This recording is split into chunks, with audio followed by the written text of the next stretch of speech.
صلى الله تعالى عليه وآله وسلم وشر الأمور محدثاتها وكل محدثة بدعة وكل بدعة ضلالة وكل ضلالة في النار. أعوذ بالله السميع العليم من الشيطان الرجيم. بسم الله الرحمن الرحيم. وَإِذْ أَخَذْنَا مِيثَاقَكُمْ وَرَفَعْنَا فَوْقَكُمُ الطُّورَ خُذُوا مَا آتَيْنَاكُمْ بِقُوَّةٍ وَاذْكُرُوا مَا فِيهِ لَعَلَّكُمْ تَتَّقُونَ. آمنت باللہ صدق اللہ مولانا العظیم. معزز سامعین اکرام، آج 27 اکتوبر 2023 ہے اور ہمارے بھائی فلسطین میں جل رہے ہیں. خون کی ہولی کھیلی جا رہی ہے، بچوں کو قتل کیا جا رہا ہے، عورتوں کا قتل ہو رہا ہے، بزرگوں کو قتل کیا جا رہا ہے. یہ سارے کا سارا نتیجہ اس عہد شکن یہود کی وجہ سے ہے کہ جو ہمیشہ اپنی عہد شکنی کی وجہ سے مشہور تھے. کبھی وہ اللہ سے اپنی عہد شکنی کرتے، کبھی لوگوں سے عہد شکنی کرتے. وہ مسلمانوں کے ابدی ازلی ہمیشہ کے دشمن تھے اور قیامت تک وہ مسلمانوں کے دشمن ہی رہیں گے. یہ اللہ کے ساتھ بھی دھوکہ کرنے سے باز نہیں آتے تھے. اللہ نے ایک دن ان کے اوپر کوہ طور کو اس طرح مسلط کر دیا کہ گویا کہ یوں لگے کہ ابھی کے ابھی کوہ طور ان کے اوپر آ کر گر جائے گا. یہ ایک خوفناک صورتحال پیدا ہو گئی. اب ان لوگوں نے دیکھا کہ ہمارے اوپر کوہ طور گرنے والا ہے. اللہ نے اس کا نقشہ یوں کھینچا کہ وَإِذْ أَخَذْنَا مِيثَاقَكُمْ وَرَفَعْنَا فَوْقَكُمُ الطُّورَ خُذُوا مَا آتَيْنَاكُمْ بِقُوَّةٍ وَاذْكُرُوا مَا فِيهِ لَعَلَّكُمْ تَتَّقُونَ.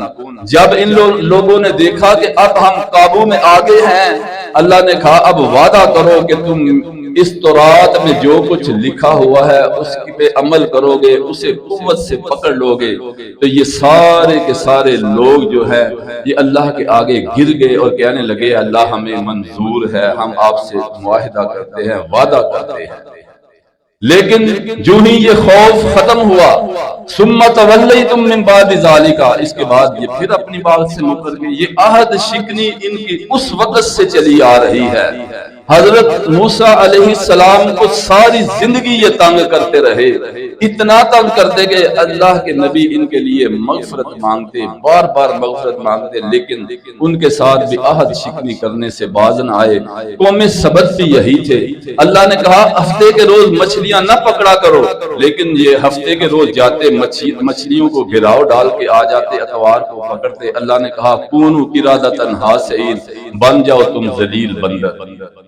یہ ہمیشہ سے ان کو اسلام سے تکلیف ہے. اسلام مسلمانوں کے ساتھ بڑے معاہدے ہوئے ان کے، لیکن ہر دفعہ یہ اپنے معاہدے سے مکر جاتے تھے. آج بھی اسی طرح ان کا حال ہے. دیکھیے حضور علیہ السلام ابھی مکہ ہی میں تھے اور یہ لوگ جانتے تھے، ان کے علماء جو ہیں وہ سمجھتے تھے رسول اللہ صلی اللہ علیہ وسلم کی ساری نشانیاں تورات میں موجود تھی، اور یہ اس کے باوجود یہ حضور علیہ السلام کو ماننے کے لیے تیار نہیں تھے. بلکہ یوں بھی ہوا کہ ان کا ایک یہودی عالم، اس کا نام تھا زید بن سنا، رسول اللہ صلی اللہ علیہ وسلم کی مجلس میں آیا، وہاں بیٹھ گیا. باہر سے ایک گھوڑے سے آنے والا آیا، کہنے لگا یا رسول اللہ فلاں علاقے میں کچھ لوگ جو ہیں وہ مسلمان تو ہو چکے ہیں لیکن ان کی حالت بہت کمزور ہے، فاقہ ہے، ان کے لیے کچھ کیجئے. حضور علیہ السلام نے فرمایا میرے پاس تو کچھ نہیں. تو کہنے لگا، یہ زید بن سنا کہنے لگا یا رسول اللہ آپ مجھ سے قرض لے لیجئے اور ان کو دے دیجئے، میں آپ سے فلاں تاریخ کو وہ قرض واپس لے لوں گا. حضور علیہ السلام نے کہا ٹھیک ہے، اس سے قرض لے لیا. جو بھی رقم تھی، ایک تاریخ جو ہے وہ منتخب ہوئی. حضور علیہ السلام نے وہ غریبوں میں بانٹ دیا. ایک دن آقا کریم صلی اللہ علیہ وسلم جنازہ پڑھا رہے تھے، باہر نکلے تو کہنے لگا بڑے گستاخانہ انداز میں محمد تجھے قرض لینا تو آتا ہے، لیکن تجھے قرض واپس کرنے کی کوئی پرواہ نہیں۔ حضور علیہ السلام نے کہا بھئی اللہ کے بندے ابھی تو وقت نہیں آیا، تیرا قرض جب میں نے وعدہ کیا تھا جس دن وہ تاریخ آئے گی تیرا قرض دے دوں گا۔ کہنے لگا مجھے ابھی کے ابھی قرض چاہیے۔ آگے بڑھا، حضور علیہ السلام کو گریبان سے پکڑ لیا۔ وہاں حضرت عمر موجود تھے، انہوں نے تلوار نکالی اور ظاہری سی بات ہے دوسرے مسلمان بھی تھے، مسلمانوں کو غصہ آ گیا۔ حضور علیہ السلام نے فرمایا عمر ٹھہر جاؤ، ذرا انتظار کرو، اسے مارنے کا نہیں اس کا قرض دینے کا بندوبست کرو، اور اس کا قرض بھی دو، ساتھ ہی سے کچھ اضافی کھجوریں بھی لا کے دے دو۔ حضرت عمر گئے، نہ جانے کہاں سے وہ پکڑ کر لائے پیسے، اس کے دیے، ساتھ ہی سے کھجوریں دی، ساتھ ہی وہ رکھ کے کہتا ہے یا رسول اللہ میں یہودی عالم ہوں، میں نے آپ کی ساری نشانیاں تورات میں پالی تھی، آپ کو سچا پایا تھا، ایک نشانی باقی تھی جو ہماری تورات میں لکھا ہوا ہے کہ وہ آخری نبی آئے گا، بڑے حلم والا ہوگا، عفو و درگزر والا ہوگا، قوت برداشت والا ہوگا۔ میں نے یہ ساری کی ساری آپ کی آزمائش کرنی تھی، آپ اس میں بھی پورے اترے، مجھے کلمہ پڑھا لیجیے۔ یعنی یہ لوگ جانتے تھے کہ رسول اللہ صلی اللہ علیہ وسلم سچی پیغمبر ہیں، لیکن اس کے باوجود یہ کہتے کیا تھے؟ کہتے تھے کہ یہ بنی اسرائیلیوں میں کیوں آ گیا، یہ ہمارے سے، یہ بنی اسرائیلیوں میں سے کیوں نہیں ہے، یہ قریشیوں میں سے کیوں پیغمبر آیا ہے؟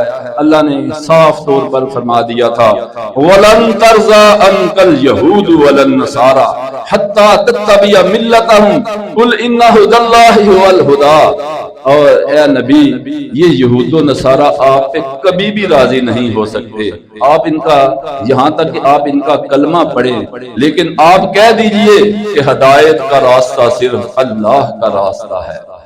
حضور علیہ السلام جب مدینہ میں آئے تو وہاں یہودیوں کے 3 قبیلے تھے۔ آج ہم بیان کریں گے کہ یہ عہد شکن شروع سے ہی عہد شکن ہے۔ 3 قبیلے تھے، ایک قبیلے کا نام تھا بنو قینقاع، یہودیوں کا قبیلہ، بہت بڑا شہر تھا ان کا۔ دوسرا قبیلہ بنو نذیر، تیسرے کا نام تھا بنو قریظہ۔ حضور علیہ السلام نے جاتے ہی میثاق مدینہ کیا، اس کے 52 یا 53 جو ہیں 53 نکات ہیں، اس میں چیدہ نکات یہ تھے کہ سپریم پاور ہمیشہ کے لیے نبی اکرم صلی اللہ علیہ وسلم ہوں گے، اور اس میں یہ نقطہ بھی تھا کہ ہم کسی باہر کے قبیلے کا ساتھ نہیں دیں گے، اپنی اپنی عبادت گاہوں میں سب بیٹھ کر عبادت کریں گے، کوئی کسی کو تنگ نہیں کرے گا۔ اور سب سے بڑی بات یہ تھی کہ اگر باہر سے ہمارے اوپر کوئی حملہ آور ہوتا ہے تو ہم مل کر اس کا مقابلہ کریں گے۔ معاہدہ لکھا گیا، لیکن بد عہد یہودی، عہد شکن یہودی نے اسی وقت قریشیوں کو پیغام بھیجنے شروع کر دیے کہ آپ آئیں، ہم آپ کے ساتھ ہیں۔ یہ بد عہد تھے، بد شکن تھے۔ رسول اللہ صلی اللہ علیہ وسلم کو چند دنوں کے بعد، چند مہینوں کے بعد بدر کے مقام پہ جانا پڑا۔ اللہ نے ان کی مدد کی، 313 نے 1000 کے لشکر کو مار بھگایا، لیکن ان یہودیوں کو خوش ہونے کی بجائے کہ مصطفیٰ صلی اللہ علیہ وسلم مسلمان ہمارے ساتھی ہیں، ان کو بڑی تکلیف ہوئی۔ کہنے لگے کہ یہ محمد کا پالا قریشیوں سے پڑا ہے، اگر کبھی ہمارے ساتھ پالا پڑتا تو اسے بتاتے کہ جنگ کیا ہوتی ہے۔ وہ تو اناڑی تھے، یہ بالخصوص قبیلہ بنو قینقاع والے جو تھے یہ بڑے جنگجو تھے، بڑے، ان کا اس وقت کوئی ثانی نہیں تھا۔ یہ للکار دیتے ہیں مسلمانوں کے ساتھ، ان کو اتنی تکلیف ہوئی کہ شرارتیں کرنا شروع کر دی۔ ایک مسلمان لڑکی تھی جو قبیلہ بنو قینقاع میں ایک سنار تھا، اس کی دکان میں گئی، اس نے نقاب کیا ہوا تھا، وہ سنار سے کہنے لگا نقاب اتارو، اس نے کہا کیوں نقاب اتارو؟ اس نے زبردستی اس کا نقاب اتار دیا۔ اس نے آگے سے مزاحمت کی، اس نے اس کے کپڑے پھاڑ دیے، وہ بیچاری ننگا ہونا شروع ہو گئی۔ باہر سے یہودی دیکھ رہے ہیں، کہکے لگا رہے ہیں، خوش ہو رہے ہیں۔ وہاں سے ایک باغیرت مسلمان آیا، جس نے یہ دیکھا عورت کو روتے ہوئے، اپنی ماں بہن، مسلمان ماں بہن کو روتے ہوئے دیکھا، وہ برداشت نہ کر سکا۔ آج ہم تو برداشت کر رہے ہیں، فلسطین میں کیا ہو رہا ہے، ماں بہنوں کے ساتھ کیا ہو رہا ہے، بچوں کے ساتھ کیا ہو رہا ہے، کشمیر میں کیا ہو رہا ہے۔ آج ہماری غیرت تو نہیں ہمیں للکار تھی۔ اس مسلمان نے اس سنار کو اتنے غصے میں آیا، اپنی جان کی پرواہ نہیں کی، اس نے اس کو قتل کر دیا۔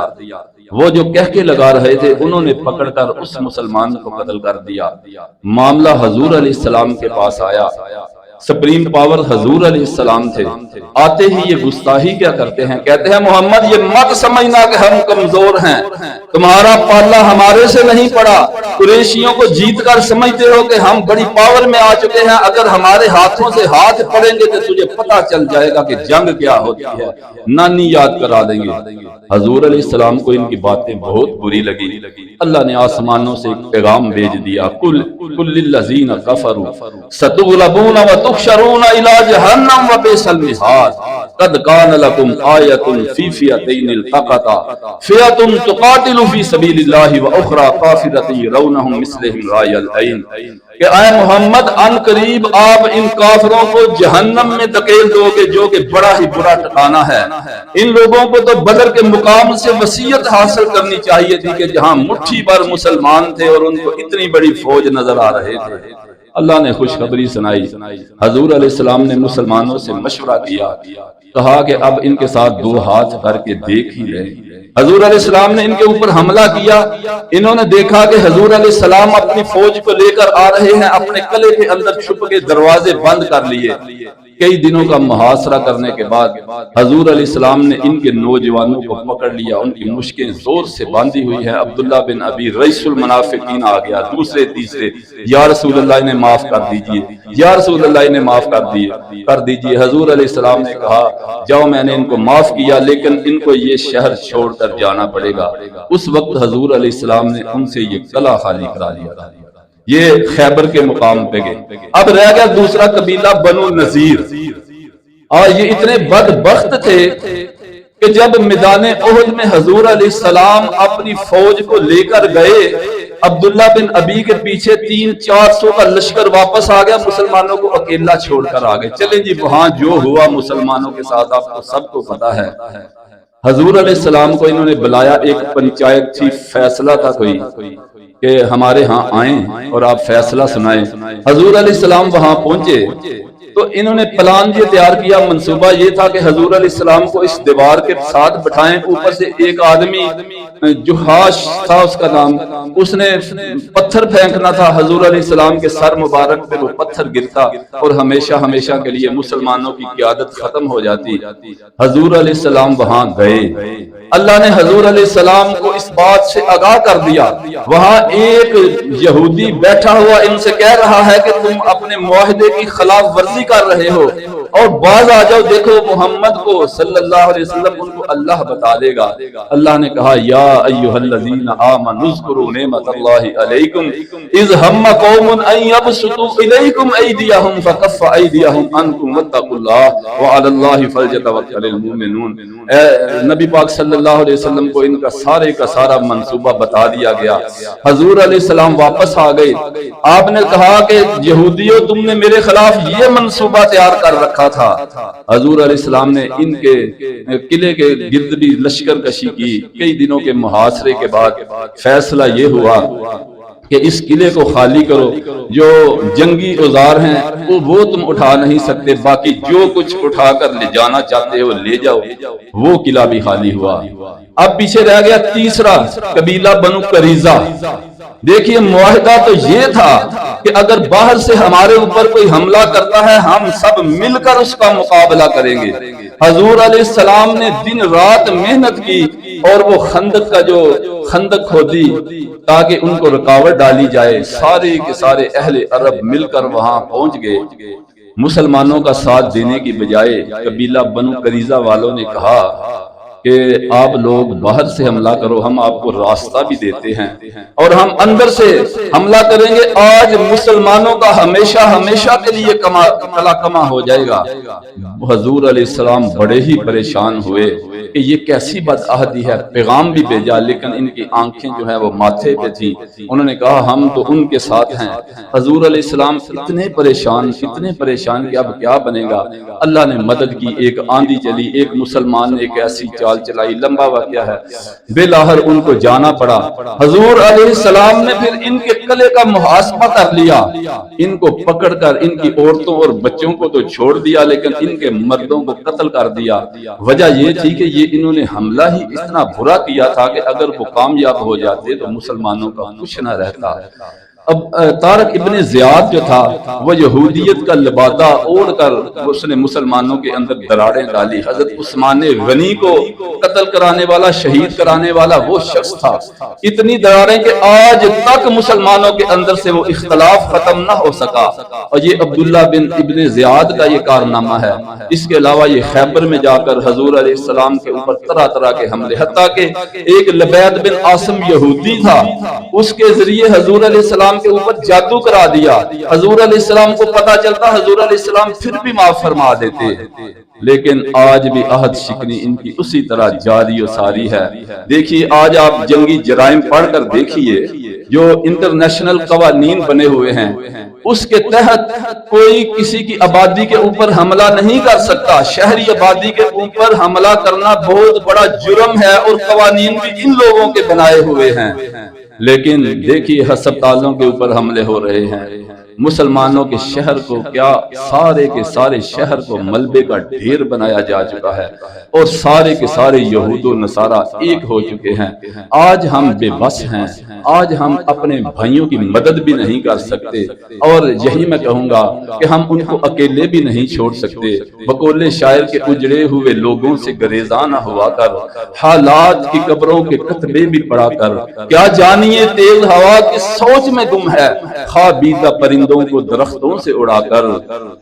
دیکھیے ہمیں اپنے بھائیوں کی مدد کرنی ہے، ہر صورت میں کرنی ہے، اور آپ نے الحمدللہ پچھلے جمعہ ہم نے آپ سے اپیل کی، یہ ہمارے اوپر جہاد فرض ہے۔ بے شک ہم اپنی جانوں کے ذریعے وہاں جا تو نہیں سکتے، لیکن ہم اپنے مالوں سے ان کی مدد کر سکتے ہیں۔ اور ظلم یہ ہے کہ اتنا بڑا ظلم ہے کہ ان کی مدد بھی نہیں کرنے دی جا رہی۔ راستے سارے کے سارے شہر کو گھیرے میں لے رکھا ہے کہ ان کی مدد بھی کوئی نہ کر سکے، یعنی ان انسانیت کا ظلم و ستم، اس ظلم و ستم کے ساتھ قتل و غارت ہو رہی ہے کہ مسلمان بے بسی سے یہ تماشا دیکھ رہا ہے۔ اگر محض دعاؤں سے یہ کام ہوتا تو رسول اللہ صلی اللہ علیہ وسلم سے زیادہ دعائیں کس کی قبول ہوتی تھی؟ آپ صلی اللہ علیہ وسلم ہاتھ بعد میں اٹھاتے، اللہ ان کی دعاؤں کو قبول فرما لیتا۔ کیوں حضور علیہ السلام کو میدان عمل میں آنا پڑا؟ کیوں میدان بدر میں جانا پڑا؟ حضور علیہ السلام کو کیوں احد پہ اپنے 70 ساتھیوں کو شہید کرانا پڑا؟ دن رات لگا کر وہ خندق کیوں کھودنا پڑی؟ محض دعاؤں سے کام ہوتا تو آپ صلی اللہ علیہ وسلم وہیں پہ بیٹھ کر دعائیں کر لیتے، لیکن میدان عمل میں آنا ہوگا۔ آج ہم بے بس ہیں، آپ نے تعاون کیا، اللہ آپ کے اس تعاون کو قبول و منظور فرمائے۔ آپ کی جو یہ سعادت ہے، ہمت ہے، اللہ اس کو قبول و منظور فرمائے، لیکن اپنے دلوں کے اندر اس جذبے کو جگا کر رکھیے کہ جب ہمیں اپنی جانوں کے نذرانے پیش کرنے کی ضرورت آئے تو ہم اپنے نذرانے ضرور پیش کریں گے، ورنہ ہم اللہ کے ہاں سرخ رو نہیں ہو سکتے۔ آج ہمیں یہ حق ہے کہ ہم ان کے لیے بد دعا کریں، ہمیں حق ہے فلسطینیوں کے لیے دعا کریں، اور یہودی بد عہد یہودی کے لیے بد دعا کریں۔ اے خاصہ خاصان رسول، وقت دعا ہے، امت میں تیری آگے عجب وقت بڑا ہے، جو دین نکلا تھا بڑی شان سے وطن سے، آج پردیس میں آج وہ خود غریب الغرا بھگا ہے۔ اللہم اجعل لعن الکفر الذین یصدون عن سبیلک ویکذبون رسلک ویقاتلون اولیاءک، اللہم خالف بین کلمتہم وزلزل اقدامہم وانزل بہم بأسک الذی لا تردہ عن القوم المجرمین، اللہم انصر المجاہدین فی کل مکان، اللہم انصر المجاہدین فی فلسطین، اللہم انصر المجاہدین فی کشمیر۔ اے اللہ ہم جانتے ہیں ہم کمزور ہیں، بے بس ہیں، ہم یہ بھی جانتے ہیں کہ ہم گناہگار ہیں، لیکن ہم تیرے مصطفیٰ کا کلمہ پڑھنے والے ہیں۔ آج وہاں بچوں کو قتل کیا جا رہا ہے صرف اس وجہ سے کہ وہ تیری توحید کا اقرار کرنے والوں کے بچے ہیں۔ عورتوں کو اس لیے قتل کیا جا رہا ہے کہ وہ محمد الرسول اللہ صلی اللہ علیہ وسلم کی امت ہے۔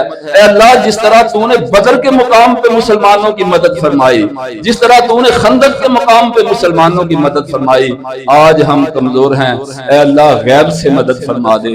اے اللہ ہمارے بھائیوں کی عزتوں کو محفوظ رکھ، ان کی جانوں کو محفوظ رکھ، اے اللہ ان کی مدد فرما۔ اللہم انا نجعلک فی نحورہم ونعوذ بک من شرورہم۔ سبحان ربک رب العزت عما یصفون وسلام علی المرسلین والحمد للہ رب العالمین۔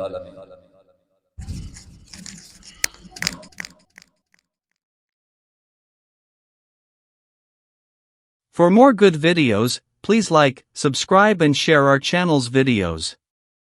Thank you for watching.